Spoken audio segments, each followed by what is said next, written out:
remember the vastness of this universe and the insignificance of the mental story. Just remembering we're a speck of dust on a speck of a planet which is in this giant solar system, which is just a speck in the galaxy, which is invisible from deep space.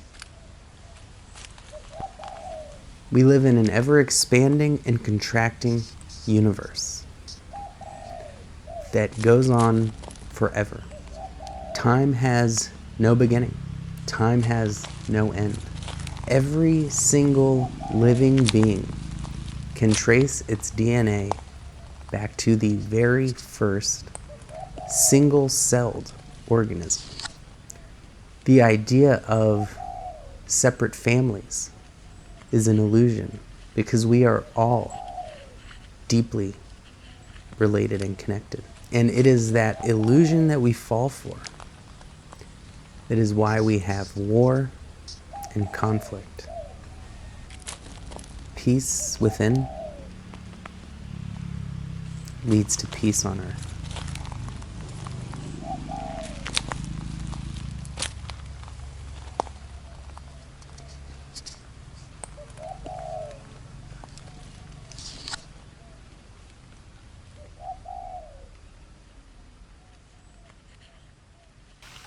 Before spirituality,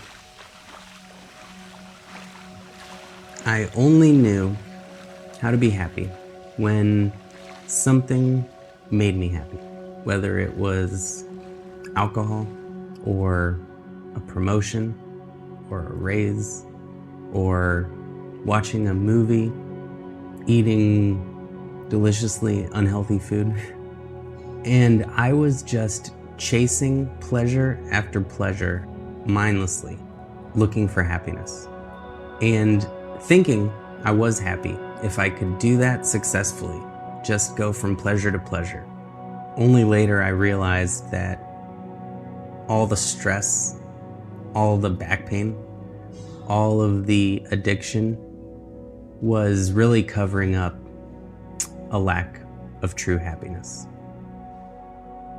Since I discovered meditation, mindfulness, spirituality, if something pleasurable comes into my life, great.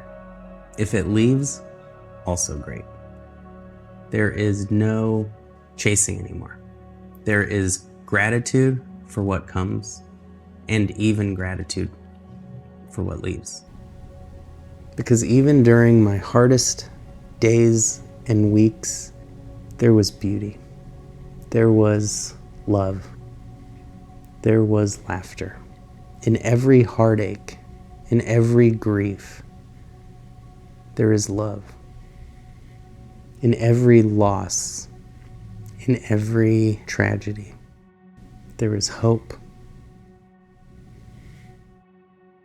And I would say I still have fun. I would say I have more fun.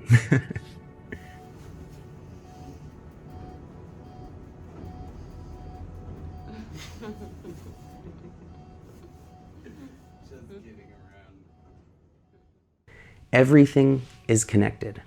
Everything that is good happened because of every single thing that was bad. I call it the law of best possible outcomes. And what I mean is that even though terrible things happen in every one of our lives, and some more so than others, I have noticed that these often tragic events become turning points in our lives that lead us into new places, to meeting new people, to developing new strength and wisdom within us. And everything that is bad that happened because of those good things. Because everything had to happen exactly the way it did, and it could not have happened any other way. And if we changed one little thing, everything would be different. Each of us has this beautiful choice to see ourselves as the villain, the victim, or the hero. The beginning of the universe, the Big Bang, was like a can of paint spilling off a table. It splatters on the floor, and we don't say these drops are good, but those drops are bad. It just is, and it is perfect, and every drop fell exactly as it was supposed to, and it couldn't have happened any other way. Everything is perfect, except for our mental reaction to the universe's perfection. Only the mind says things are imperfect. When everything just is, that is perfection. And even if we have had decades of bad luck, we can turn that around, starting with turning that mental story around. Because everything flows from our mindset, from the story we tell ourselves.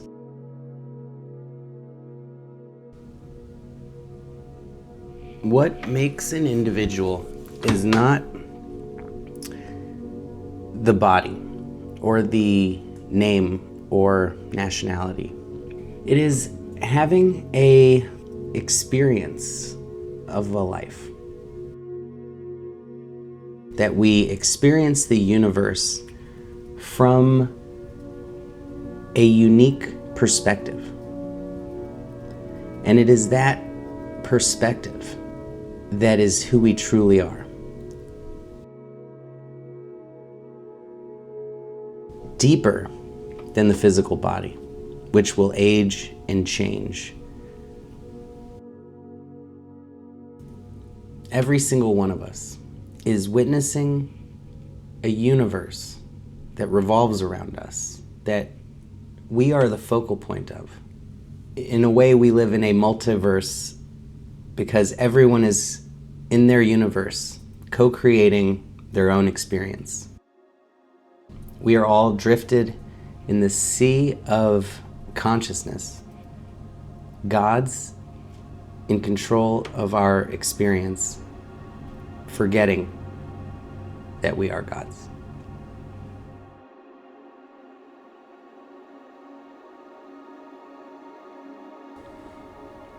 Do you think you possess your experiences, or does the universe possess it? God is just beyond thoughts. Close your eyes, still your mind, and you will see the universe within.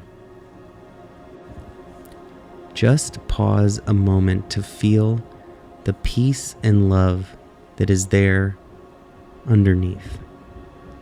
Just for a moment, feel that loving presence of present moment awareness. Feel the body within, feel the world around. Breathe in, Mother Nature. Breathe out, back to Mother Nature. Breathe in the plants. Breathe out, giving back to the plants.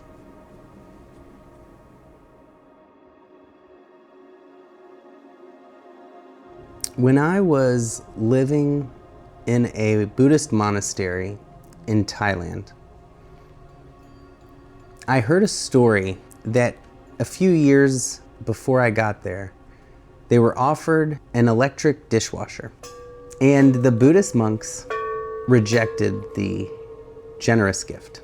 And they politely explained that to them, the dishes are not a chore. It's not about having all the dishes cleaned so they can get on to something more relaxing and more enjoyable. Doing the dishes is a meditation. It is an opportunity to be present and that ability to enjoy doing the dishes. And once we can do the dishes with full presence, there's nothing afterwards that's going to be more enjoyable, because whatever it is will be present for that too. And it's just a different experience. Not better or worse. Not complaining about it. Not craving for something else. There is nothing preventing us from enjoying it except our mental story about it. Literally, nothing is real. Things are just atoms, and atoms are just energy. Stop getting worked up about things. Family problems, stop believing they are problems. Financial problems, not real. Lose a loved one, nothing can ever be lost because nothing ever existed except as a memory in your mind.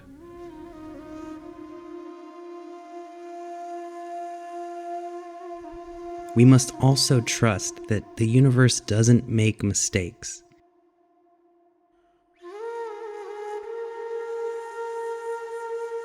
There is no death, and there is no birth. There is only change of form, because life is eternal.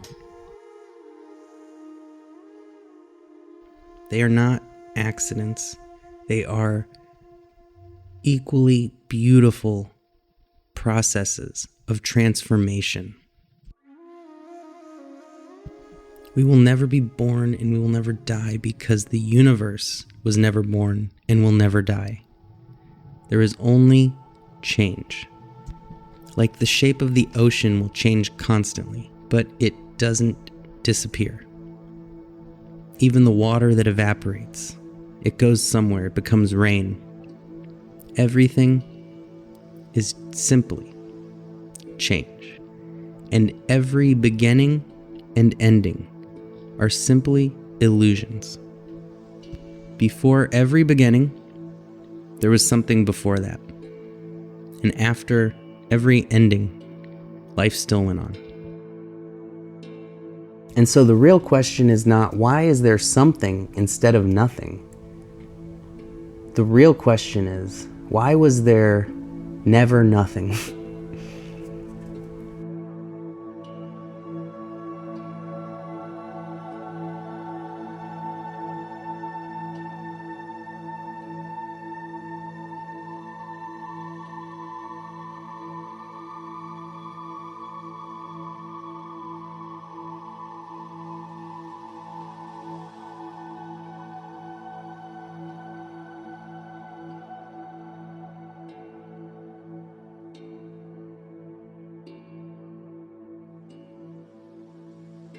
When I was in Dharamshala, the home of the government of Tibet in exile, I was at a Buddhist monastery.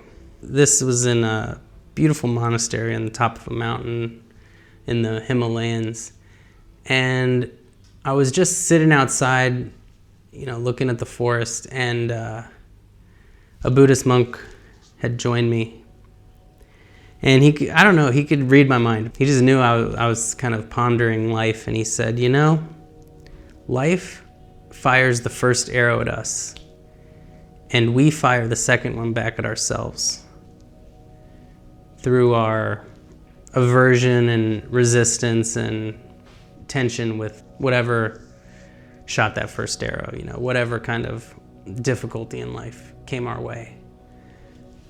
And he said the secret is to turn that second arrow into an acupuncture needle of healing.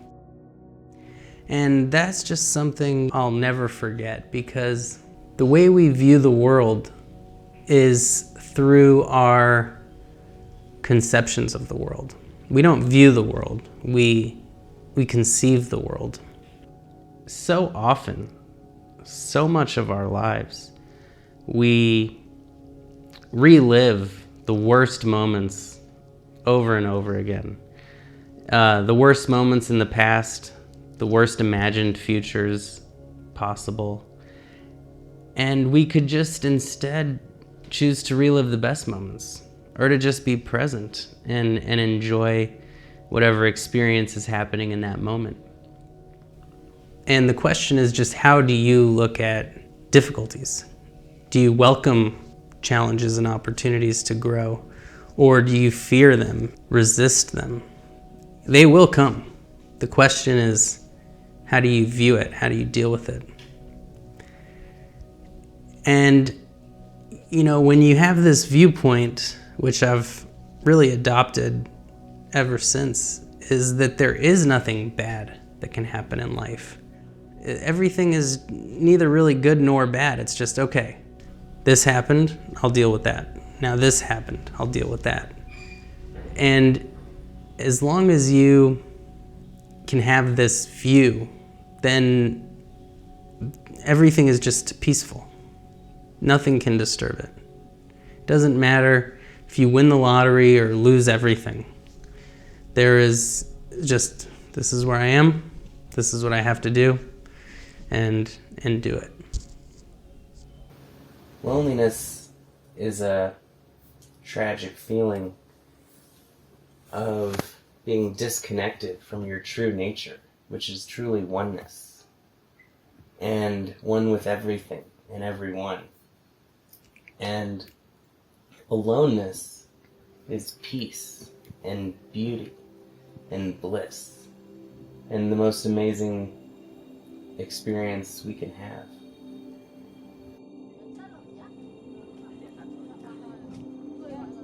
Oneness is the realization of the deeper truth of our reality. It is what naturally emerges as we look deeper into our existence, into the causes of our experience. When the illusion of separateness disappears, what emerges is the realization that everything is interdependent and interconnected. There is no separateness. There is no independent objects with their own independent origination. Which essentially means that nothing exists without the observer. That things only have meaning because we give them meaning.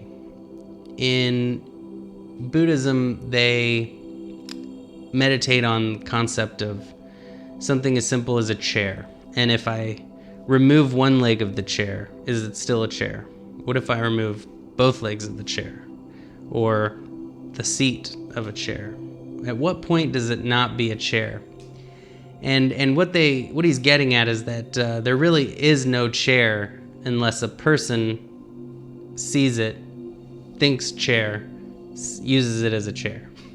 This is a human concept. This object exists, but only a human makes it a chair. And that reality is only created by the observer. Whatever is temporary is mere illusion. It's here one minute, gone the next, like a magic trick. Every physical thing in our lives is temporary. And yet we spend so much time obsessing on these illusory perceptions. Understanding impermanence on a deep level rids the mind of any ability to experience loss, grief, sorrow, and attachment. The only permanence is impermanence. Only the non-material, empty space, light of consciousness is permanent. This is real. This is worth focusing on.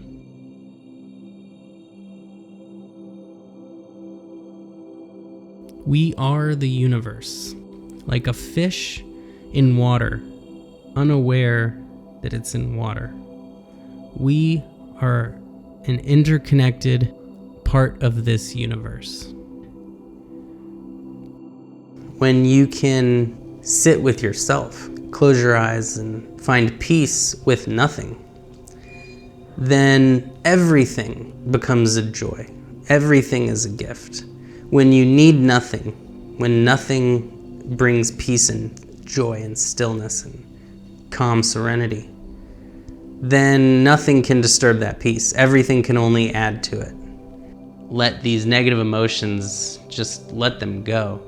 You find that all that remains is gratitude, love, bliss, joy, and your life just improves dramatically. And so the practice simply becomes welcoming each moment and letting it go. Staying in the here and now, realizing that it is only our thoughts that are making us suffer. There can be pain, and that's okay. There can be loss, and that's okay.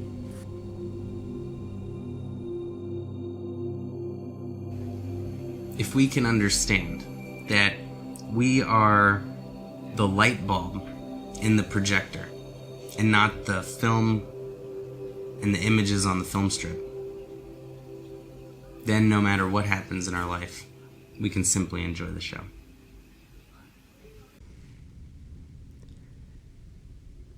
And we really can see in death that the energy that is no longer flowing, that is where all the magic happens. And if we can start to spend a little time looking a little deeper, all of our day-to-day stresses will not seem like the end-all be-all of our lives. And there really is an underlying magic to everything.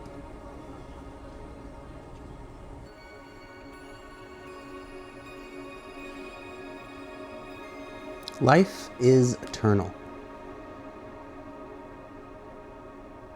But that doesn't mean death is eternal. Because death is not real. There is only life. Just as birth is not real, there is no death. We were alive long before our parents ever even met. We were alive in our grandparents and great-grandparents. Our lives can be traced back to when this universe first began, but even before that, because the conditions that led to the beginning were in place even before that moment.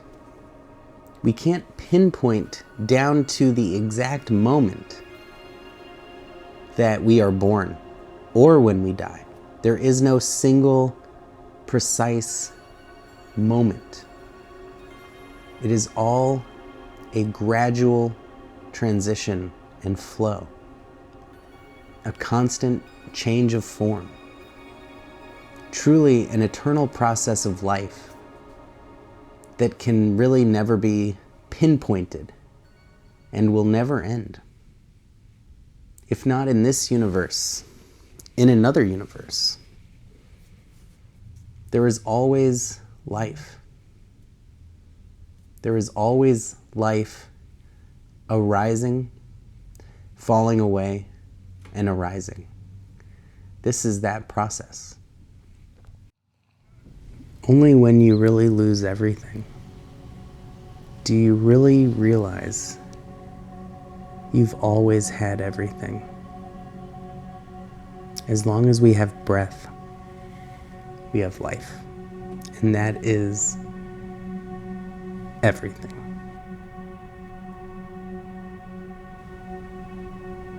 The world may not revolve around us, but the universe does. Because there is no greater art than this universe.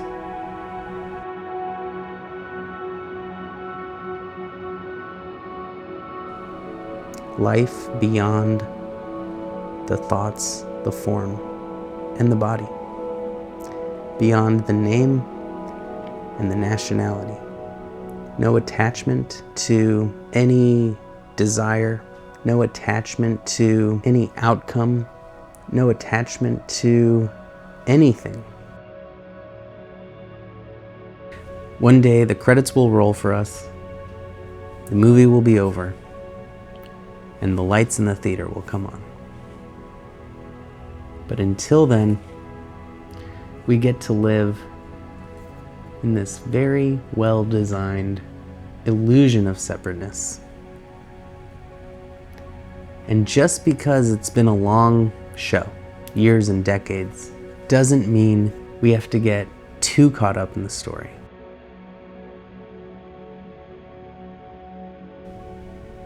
This show is bigger than our little lives, and the universe is speaking through us. It's a beautiful world out there.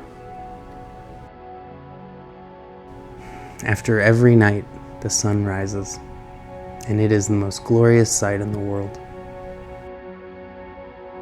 At the end of every storm, the sun shines through, the rainbow appears. Everything is contained in everything.